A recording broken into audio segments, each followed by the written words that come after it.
Everybody, the American Space Museum. I'm Marquette, and we're so glad you're with us to stay star curious today on Stay Curious. We've got a little program lined up for you today to help you find the International Space Station up there. Uh, I saw it last night, and there's an app for that. There's apps out there everywhere for that. But just wanted to remind you all that we're happy to see you here at the American Space Museum. Hope you come and visit us at our Titusville downtown location where we celebrate the birth of the American space age in our wonderful galleries. Because when you're in the American Space Museum, you are in the birth place or the delivery room of America's space age. So I got my binoculars here. I'm checking out. What am I looking at here in the night sky today? I'm out here in the night sky. I'm actually in England, it looks like, with Stonehenge behind me there. And what is happening overhead is not a meteor. That is the International Space Station going over Stonehenge, as you see here in this photograph.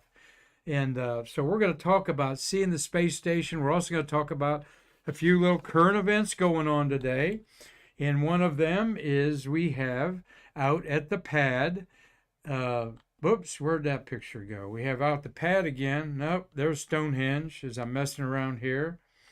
All right. There we go. We have Artemis is back out on the pad. This photograph courtesy of Mark Usiak, our launch photographer, is back in town and photographed the rollout of Artemis to do the wet dress rehearsals. Hopefully they'll get things worked out and pull it back in the VAB, get it all ready to launch. Maybe by the end of July is what they're saying. Let me see if I can make that picture bigger. I can't. So we've got that picture there. And we've got that there. All right. Playing around here because I don't have Marty with me today. So I'm running our Streamlabs by myself. So bear with me here as I try to figure out a couple things that are puzzling me at the moment here. But we wanted to talk a moment about there are all 5 naked eye planets are visible in the morning sky. Now you got to get up before dawn, and sunrise is about 6:30, so you really need to get up about 5:30 to see this. And you early morning risers at 5 o'clock or so, you go out and look to the east, and you're going to see the brightest object is the planet Venus will be low to the horizon. And I don't know why that's not doing that for me there. All right, we'll have to ask Marty what I'm doing wrong here to get our picture bigger there. So, well, here you have the night sky, and just for the next couple weeks, we're going to see Mercury bob up above the horizon and then go back down. Mercury orbits the Earth, the Sun, every 88 days, so that's 3 months. So twice a year it's in the morning sky, and twice a year it's in the evening sky as it yo-yos back and forth on either side of the sun. So it's popped up here above the horizon in the east, and then next you have Venus, and then you have Mars, and then you have Jupiter and Saturn. And Saturn's way off to the right in this image here. Saturn's right there, and then you have Mars and Jupiter right here near each other. Okay. And then Venus here, all in the morning sky beneath the Pegasus the horse is where all this activity is going on. Now all this is going to shift to the evening sky as the Earth is going around the sun. Everything shifts to our right or to the west, like you're a race car going around the racetrack. And imagine that the stars are the fans in the stands. So, you're going down the front stretch, you see the fans on the front stretch, and turn 1's in the horizon, and behind you is turn 4. So this is the way we go around our sky and look at different patterns in the background there. So all this, the planets will be shifting to the evening sky. There's Pegasus, that'll be this fall, and so you'll be seeing some spectacular images from amateur astronomers in the evening sky. Not many of them get up in the morning to take pictures. But Jupiter has been in the news with the Juno spacecraft, has been orbiting Jupiter since 2016. Okay, for 6 years, it has been orbiting in a polar orbit around the gigantic planet. Every planet in the solar system can fit in Jupiter. Juno took this picture with the great red spot there at the top, and it has done 40 orbits around Jupiter in 6 years. And what it does is it goes way out to about 1,000,000 miles, and then it dive bombs to below. It recently came to about 200,000 miles from the surface, going at over 130,000 miles an hour. This is the fastest object that we've ever put in the solar system, the gravity of Jupiter makes it go extraordinarily fast up there. So we want to thank you all for watching. Hope Pam Shivik is watching, Carlton Bailey, Mark Usiak's watching, Tom Usiak. And just we're going to have Mark on the show tomorrow, and we'll talk about that in a few minutes here. But we've got our lineup for, as I'm talking about Jupiter here, for the week. And check that out on Facebook, including Mark Usiak and his brother Tom will be with us tomorrow to talk about their Ad Astra magazine feature that is featuring these launch photographers. So, but this is another beautiful picture. It looks like a Van Gogh painting, doesn't it? This is clouds of Jupiter, hydrogen, methane, the way they're mixing at 200 below zero. And then as you go below, it's warmer and warmer and warmer. There's certainly a temperate zone in those clouds. It's a comfortable 70 degrees. Water may be liquid lower below the deck of these clouds there. But to figure out what they are and why they have such beautiful colors and look like a Van Gogh painting or a psychedelic pattern, we still don't know. But we do know that there's a lot of electricity on giant Jupiter. And here's another polar shot from Juno. And this is not an actual photograph. It's a photograph with artist concept put on it because they can't actually get the lightning. The spacecraft's going too fast for it to capture a flash of lightning. But we theorize that there's a lot of lightning on Jupiter.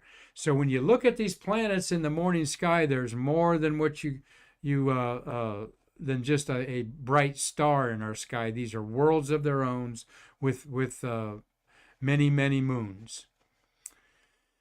And speaking of moons, our moon is now doing a moon dance across the evening sky. It'll be first quarter later in the week. And beautiful as we watch it move 10 degrees.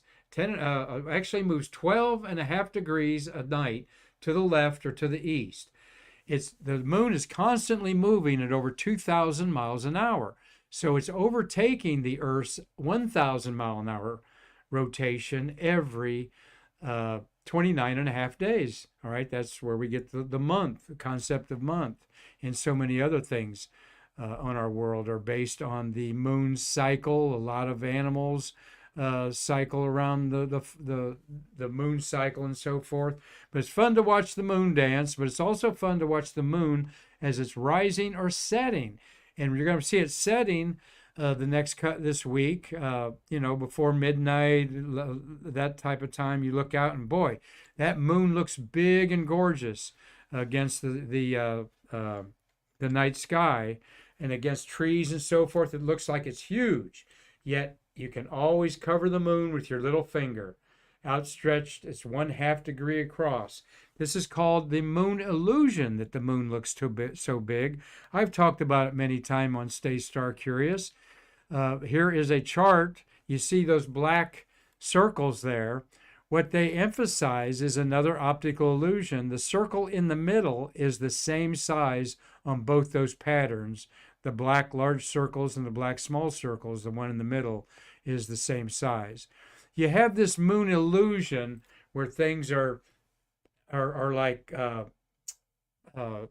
vanishing lines is what creates this.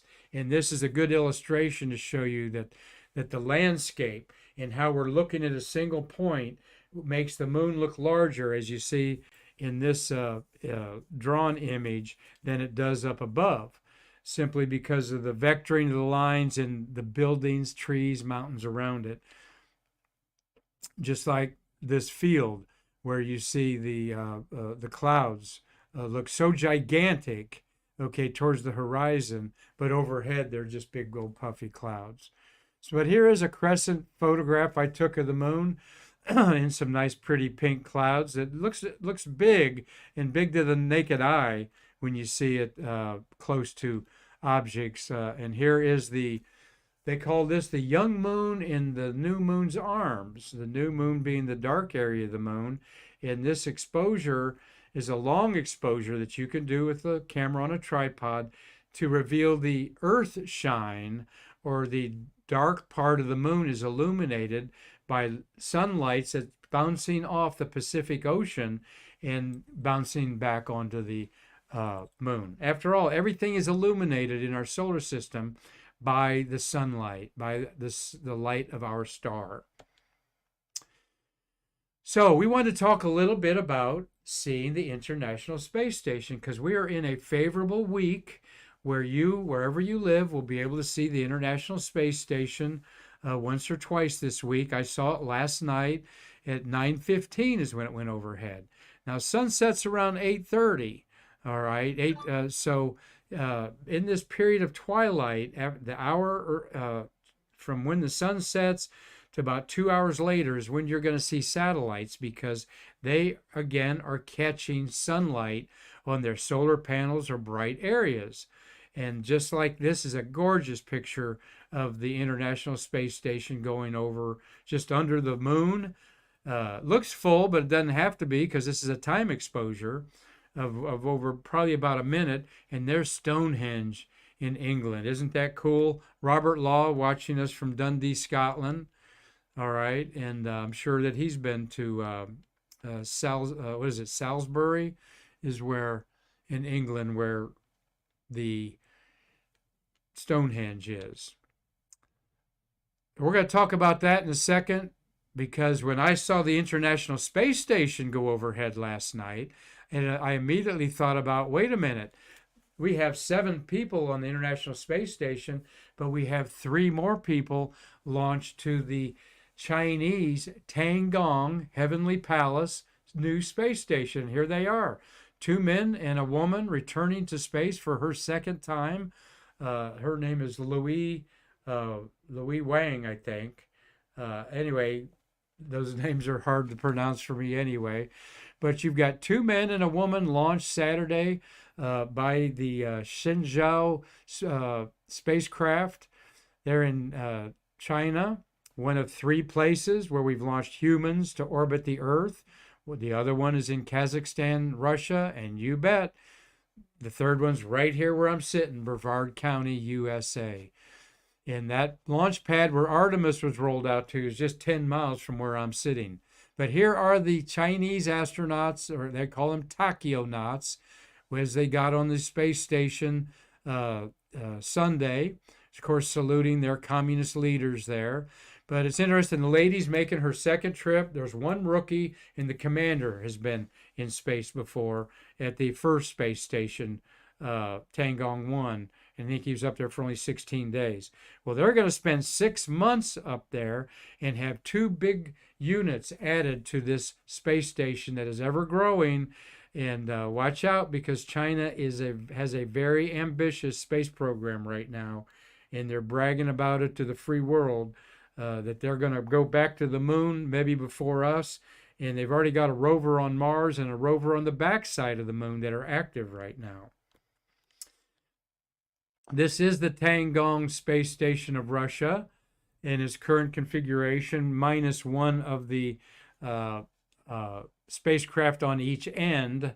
All right, but it's going to be like a U-shaped space station that I've seen pictures of, with more solar panels on it, and a big living unit and a science unit are going to be added in July and August with that crew I showed you doing the work. That has a cruise ship and a supply ship on the end of this artist's rendering. Doesn't look anything like our marvelous International Space Station going over the Earth 16 times a day. Like I said, I got an alert last night at dinner that it'd be flying over at 9:15, and I positioned myself over at Spaceview Park by the shuttle monuments, but my picture didn't work out like I planned, so I'll try that again. Didn't have a long enough exposure to capture the space station. But how's it going to look to you? It's going to look pretty bright. It's going to look like it with the brightest stars in the sky, like a slow moving plane. But there's some differences I'll point out. But let's don't forget our Expedition 67 crew up there. We've got 2 women, okay? Samantha Cristoforetti from ESA. She is on her second long duration flight. And on the right there is the African American lady, Jessica Walters. She is on her first mission to space, and she is the first African American female to permanently live on the space station. So Jessica is one of the Artemis astronauts. She could be the first woman on the moon. Time will tell. And then you got 3 Russians in there and 3 male Americans in there. So we've got 7 people on the space station, 3 on the Chinese space station. That brings us up to 10 humans orbiting Earth. And yes, you can see the Tiangong space station. It is making a pass tomorrow morning over our space coast here about 5:30 in the morning. It's not as bright as our International Space Station because it doesn't, but it will be once they put more solar panels on it. Well, in this picture, you're going to see just above the tree line there, and I don't know why I can't make that picture big. Something's eluded me here, guys. And so I'm missing Marty for sure because I can't bring the big picture up there. Let me try one other little thing here. Yeah, there we are. Okay, bingo. Ha-ha, figured it out somewhat. You see that little streak above the tree line there as my arms are chopping in and out of these overlays? That is the International Space Station on about a 30-second exposure. That's what it looks like, a bright star that's moving, all right? But in a photograph, you have to take a long duration time exposure. Well, how are you going to do that? Well, you're going to put your camera on a tripod. You're going to set it on a high ISO, like 1000. Then you're going to frame everything, okay, just right. Then you're going to put it on your timer at 30 seconds. You want to put it on the manual mode and put it on 30-second exposure, which is going to be the longest exposure that you can automatically do. And then that A for aperture or f-stop, you're going to want to put that at a low number. As you're wheeling the dials on manual, set it on 30 seconds, and then the A for aperture or f-stop, you put it at the lowest number it'll go to, maybe 5.6, maybe 4.5. That's opening up the lens of the camera. Then I want you to find your self-timer button, because your self-timer button is the secret. You push your self-timer button that goes for 10 seconds or maybe 5 seconds. That eliminates the shake of your hand mashing down that camera on a tripod. And I think there's a little curly cue at the beginning of this little small streak there where that I didn't use the self-timer. When I smashed it down, it blurred things a little bit. But self-timer can be your friend. Well, this is an app that I have on my phone that's just simply called ISS Detector. It is an Android app, but it is so much more than that. And no matter what smartphone you have, go to your store and you can find an app to find the ISS. Spot the Station is the one that NASA has, okay? And there are many others. Heavens Above is another popular one. But this is the actual screen off my phone showing you that there you have the ISS in the middle at 8:27 p.m. until 8:34 p.m. tonight is the pass over our space coast here in Titusville. There it shows you the moonrise, exactly when it's first quarter. There's some Starlink satellites that you might be able to see. They're 4th magnitude. Now, 4th magnitude is, you're not going to see that really from your own backyard. You can see about 3rd magnitude. Magnitude is the brightness of stars. The higher the number, the lower the brightness is. So a high number like 1 is a bright star. And we have a lot of what we call 1st magnitude stars. There's about 20 of them. And the space station usually gets to at least 1st magnitude. But there it shows you the magnitude of it. I'm trying to read with my glasses because I'm too far away and didn't write that down. What did I say? Magnitude 4 minus 4.5. That is brighter than any object in the sky. So it's going to be super bright tonight, directly overhead. That's brighter than Venus gets, but that's going to be very bright, slow moving and bright. You can't miss it. It's going to go directly overhead, 82 degrees above the horizon. Now, it's also got a little cloud icon there to tell me it might be cloudy. So this is really a good app for sunrise, sunset. Tells you other things on there when all of the, it also tells you when all the planets are rising. There, planet Saturn is going to rise at 12:42 a.m. So it's rising after midnight, and it is the first of the string of 5 planets to rise above the eastern horizon. Here is this same app here, and you push the button, the icon, and it'll show you how that the space station is traveling across the background of stars, or just quickly give you an orientation of north and south there. See where the space station is the blue line there as it's going almost directly overhead. And so it's coming out of the northwest, I mean, and going over to the southeast direction over here. So I'm going to show you a couple pictures, efforts that I've made. This is like a 30-second exposure. And if it's going to take 5 minutes to go from one end to the other, all right, you need a long time exposure to get the whole from one end to the other, all right? And that's a little tricky to do, and you have to have a bulb setting on your camera. And if you have a semi-professional camera, it will have that bulb setting. But then you need to have a cable release or an electronic controller to open your shutter on the camera and close it. But notice how this International Space Station going above, I think that was the planet Jupiter actually that it went above. This is a several years ago photograph. You got misty clouds in the sky that you can see are orange. And notice on the right, the trail isn't as bright as it is on the left because the space station gets brighter and brighter as it comes towards you. All right.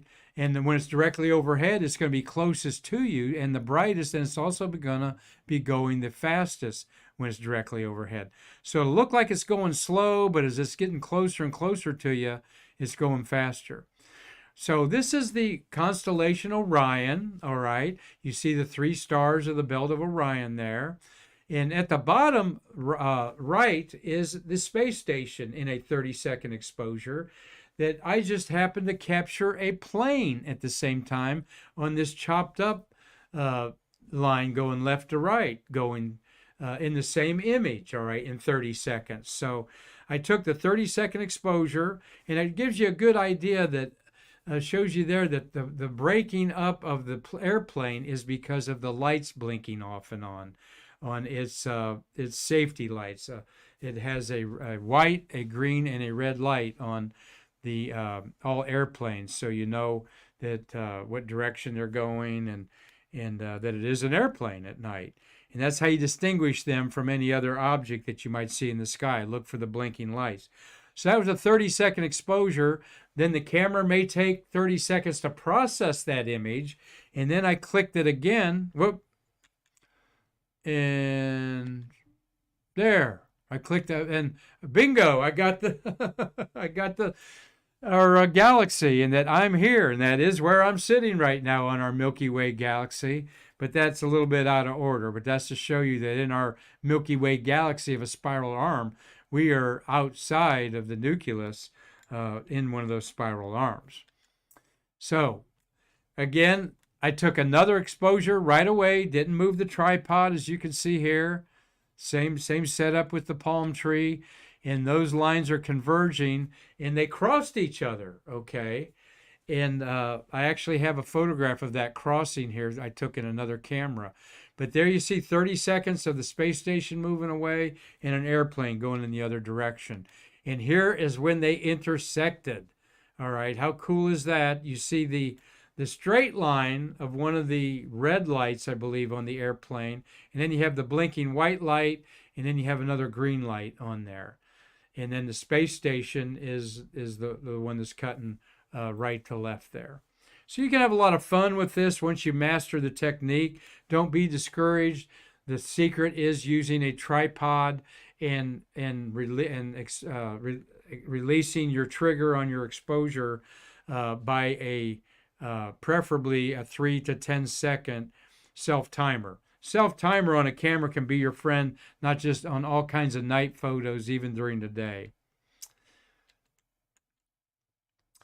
So we wanted to leave you on today's Stay Curious with a little bit of get out there and look at the stars type of sales pitch here, because you never know what you're going to see. You could see a meteor, which is a piece of debris that could be just the size of a grain of sand or salt, and yet it can make a really bright streak in the sky just for an instant. Larger pebble-sized meteors going through the sky might leave a train, we call them, a little smoke trail. You'll see those once in a while. And because we're all going outside more in the summertime, get away from that television and those program shows. You got a DVR.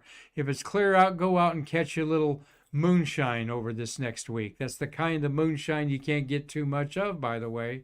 Or get some starshine, all right? Because once you put starlight into your body, that is physically entering your body, because light and starlight and sunlight have two dual properties. They act like a particle by bouncing off of walls. And for a photographer, we're in our Stay Curious studio, and I have illuminated here some studio lights that are bouncing off the walls to help give a nice even light around the place. So light acts like a particle, like a photon packet. So when that light is coming into your eye, it's bouncing off the back of your retina and registering it. Did you ever think about light from a star traveling thousands of millions and trillions of miles and then hitting the back of your eye? Well, the color that you see, that is the wavelength of light, all right? And the long wavelengths are red, and the short wavelengths, very excited, are bluish and white. So like a flame on a candle, or a heating pad, or not a heating pad, but a burner on a stove. When it's red hot, it's not as hot as when it's white hot. So when you see white stars, they're hotter than the red stars, all right, which are cooler. Yet you're registering those wavelengths in your eye just like you are the star and the particle in your body. I always think that's fascinating to think about. So, and out, when you look at the universe from your own backyard, do you see this? No, you don't see this, but all this is out there. Planets, exoplanets, galaxies, stars that have exploded and look like rings, all kinds of nebula where stars are being formed, and just everywhere you look, stars, stars, stars, and of course our moon that you look up and you think, gee, 12 humans have walked on that moon. And in fact, today is one of those humans, David Scott's 90th birthday today. And we'll talk a little about that tomorrow on Stay Curious, when we're not doing so much Star Curious stuff there. And let me bring me up here. There we go. And figured some of it out by myself here, gang. But there we have Stonehenge, the International Space Station passing overhead, and I hope that you can get out and check it yourself. Download one of those apps on your phone. If you don't have a smartphone, I'll bet you have a computer and you can download them on that. And then, but the fun with the smartphone is you can download also a planetarium in your hand, and then while you're waiting for the space station to come around, you can be IDing constellations and figure out what these bright stars are and what their names are. So. Well, next, tomorrow we've got a great program with Mark Usiak. We're going to bring his brother Tom in on a Google Meets call. They're both professional space photographers, and both have been featured in a magazine called Ad Astra, a very popular magazine for space lovers.